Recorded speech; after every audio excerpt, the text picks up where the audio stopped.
Soil. Lesson preview. Soil and its composition. Formation of soil. Soil profile. Types of soil. Properties of soil. Soil and crops. Soil erosion. Soil, a natural resource. There are a number of natural resources which are necessary for our survival. Soil is one of the most important natural resources. Do you think life would be possible without soil? The answer is no. Soil is necessary for the growth of a diverse variety of plants and trees. It helps the plants by holding the roots firmly and providing water and nutrients to them so that they can prepare their food. Soil is essential for agriculture. It is the home for many organisms. All living organisms depend directly or indirectly on soil. Non-living things like buildings, roads, and railways are also supported by the soil. Soil is thus an inseparable part of our life. Without soil there would be no food for us or other animals. Soil. Soil is made up of many things. Different organisms live in soil. Soil varies from place to place in color, texture, and its composition. Let us find out the different things present in soil with the help of this activity. You will observe that different things are found in soil from different places. Polythene and plastic articles will generally be found in the soil collected from the roadside soil. Composition of soil. Soil is made up of two main components, tiny mineral particles and humus. Tiny mineral particles come from larger rocks. These minerals include salts of iron, calcium, potassium, phosphorus, magnesium, etc. Many of these minerals are necessary for plant growth. Humus is the other component. It is dark brown in color and contains decaying remains of plants and animals. Soil also contains water, air, and many living organisms. Water and air are necessary for soil organisms to survive, and for dead and decaying matter to be converted into humus. Humus provides organic nutrients to the soil and makes it fertile. It provides food for earthworms and other animals living in soil. It also improves soil texture and prevents minerals from being washed away by water. Besides earthworms, other living organisms like millipedes, centipedes, ants, fungi, and bacteria also live in soil. Many of these soil organisms help to improve soil fertility. Earthworms are called farmers' friends as they loosen the soil by making little burrows, aerate the soil, and allow roots to spread. Bacteria and fungi feed on dead remains of plants and animals and help in the formation of humus. Some bacteria convert atmospheric nitrogen into soluble nitrogen that can be used by plants. This is called nitrogen fixation. Millipedes and centipedes harm the roots of plants. The nature of soil depends upon the following factors: the rocks from which it has been formed, the type of vegetation that grows on it, the climate, formation of soil. The word soil is derived from the Latin word solum meaning earthly material. Soil is the uppermost layer of the earth's surface. The formation of soil is a very slow process. It takes thousands of years to form a layer of soil. You have probably learned that soil is formed by the breaking down of rocks caused by natural forces like the action of wind, water, glaciers, roots of plant, etc. This process is called weathering. The natural forces which cause weathering are called weathering agents. Some of these weathering agents act as described below.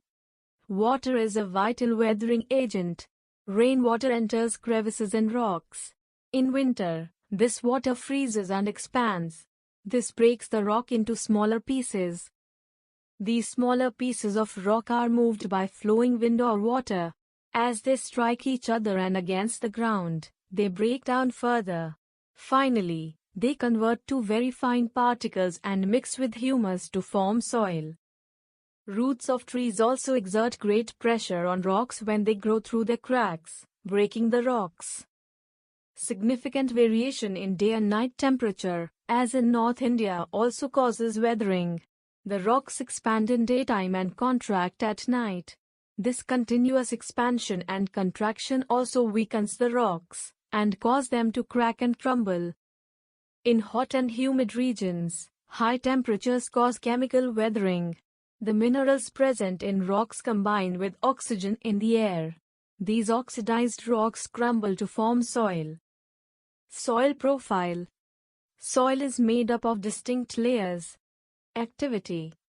Take a little soil. Put it in a glass tumbler which is filled with water about 3/4. Stir the mixture well with a stick to dissolve the soil. Allow it to stand undisturbed for some time. Observe the contents. What do you see? You will see different layers of soil.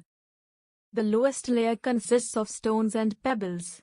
The second layer consists of sand particles. The third layer is of clay. Above this layer is water. It is not completely clear and consists of salt. The uppermost layer, floating on the water, is called humus. It consists of rotting dead remains of plants and small animals.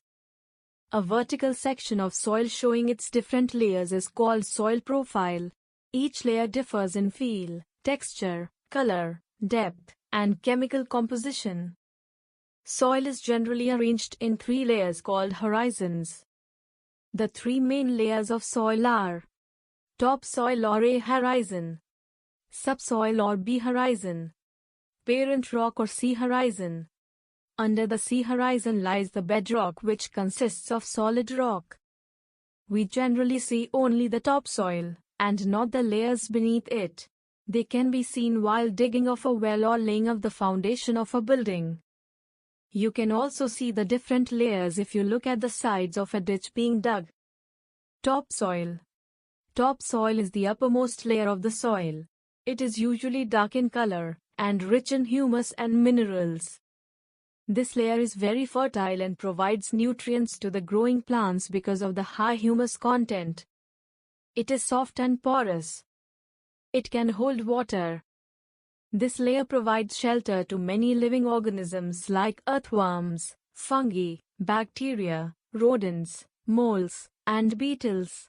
The roots of small plants are completely embedded in the topsoil. Subsoil. The layer just under the topsoil is called B horizon or subsoil or the middle layer. It is lighter in color than the topsoil. It is slightly harder and more compact. It has a higher mineral content than the topsoil. It has lesser amount of humus, but is rich in soluble minerals and iron oxides. Parent rock. This is the layer below the subsoil. It is made up of small lumps of rocks with cracks and crevices. Rainwater collects in the region. It is very difficult to dig beyond this layer. Roots of plants do not penetrate into this layer. The bedrock, which is solid rock, lies below this layer. Rainwater collects over the bedrock to form the groundwater table. Types of soil. Soil is a mixture of sand, salt, clay, and humus. The topsoil consists of 3 types of rock particles, which differ in size, appearance, and feel. These include clay particles, silt particles, and sand particles. The relative amount of particles depends upon the parent rock from which they are formed. The texture of soil depends on the proportions of the particles of different sizes.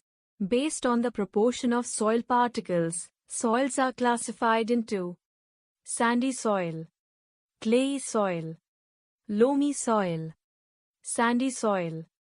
Sandy soil contains a large amount of sand particles and very small amounts of silt and clay particles. It is highly porous because the particle size is large. There are adequate spaces between the sand particles which are filled with air. This type of soil is thus a well-aerated soil. The water retention in this type of soil is poor, as it drains off quickly through the spaces. Thus, the sandy soil is dry, well-aerated and light. It is not suitable for the growth of plants. Clayey soil. This soil consists of mainly clay particles and a small amount of humus and silt. Clay particles are fine and there is very little gap between the particles. This soil is heavy and dense. It has high water retention capacity and becomes sticky when wet. There is, however, very little air in the clayey soil. It is, however, suitable for growth of plants. Loamy soil. This is the perfect soil for growing plants. It is a mixture of sand, clay, and silt. Silt is a deposit in the riverbed. The size of silt particles is in between those of sand and clay. Loamy soil has the right water holding capacity and has enough space for air. It also contains humus. Activity. Take samples of sandy, clayey, and loamy soil and sieve them. Now take a handful of sandy soil. Add water drop by drop and knead the soil. Try to make a ball from the kneaded soil. Repeat this process with the other two types of soil. What did you observe? You will find that only clayey soil could be kneaded and formed into a ball. Try making different shapes, say a ring, a cylinder, etc. Clayey soil is used for making toys, pots, statues, etc. Properties of soil. The three main properties of soil are: percolation rate of water, moisture retention, absorption of water. Percolation rate of water in the soil. The rate at which water passes down the soil is called the percolation rate. The rate of percolation for different types of soil is different. Activity. To find percolation rate of water in the soil, take a small tin can with its bottom cut off. Place the tin about 2 to 3 centimeters deep in the soil. Pour 200 milliliters of water into the tin, taking care not to spill it outside. Note down the time when you start pouring the water. Note down the time when all the water has percolated and no water is left in the tin. Calculate the percolation rate with the help of the following formula. Percolation rate equals amount of water, ml. Percolation time, minute. Suppose it took 25 minutes for 200 milliliters of water to percolate. Percolation rate equals 200 milliliters. 25 minutes equals 8 milliliters per minute. You may carry out the activity with different kinds of soil. The percolation rate of sandy soil is the highest and that of the clayey soil the lowest. Moisture retention. Soil contains water in the form of moisture. Activity. To test if the soil contains moisture, carry out this activity under the supervision of your teacher. Take a boiling tube. Put about 1 tablespoon of soil in it. Heat it on a low flame and observe. What do you see? Small drops of water will be seen on the upper surface of the tube. When the soil sample is heated, water present in it evaporates. It moves up and condenses on the cooler, inner walls of the upper part of the boiling tube. Compare the heated soil with the soil which has not been heated. We can have a rough idea of the moisture content of the soil by the look and feel of it. Absorption of water. All plants need water to grow. The amount of water a particular soil can absorb is called its water absorption capacity. The higher the water absorption by the soils, the greater will be its availability to the plants. Activity. To calculate water absorption capacity of different types of soil, take a plastic funnel. Place a cone of filter paper in the funnel. Place the funnel over a beaker. Weigh 25 grams of dry, powdered soil and put it in the funnel. Measure about 200 milliliters of water in a measuring cylinder. Pour it onto the soil with the help of a dropper. Take care to pour water all over the soil and not just at one place. Keep pouring water till it starts dripping in the beaker. Note down the amount of water collected in the cylinder. The amount of water retained by the soil is the difference between the original amount of water taken in the cylinder and the amount left in the measuring cylinder. Calculate the amount of water absorbed by the soil as weight of soil equals 25 grams. Initial volume of water in the cylinder equals 200 milliliters.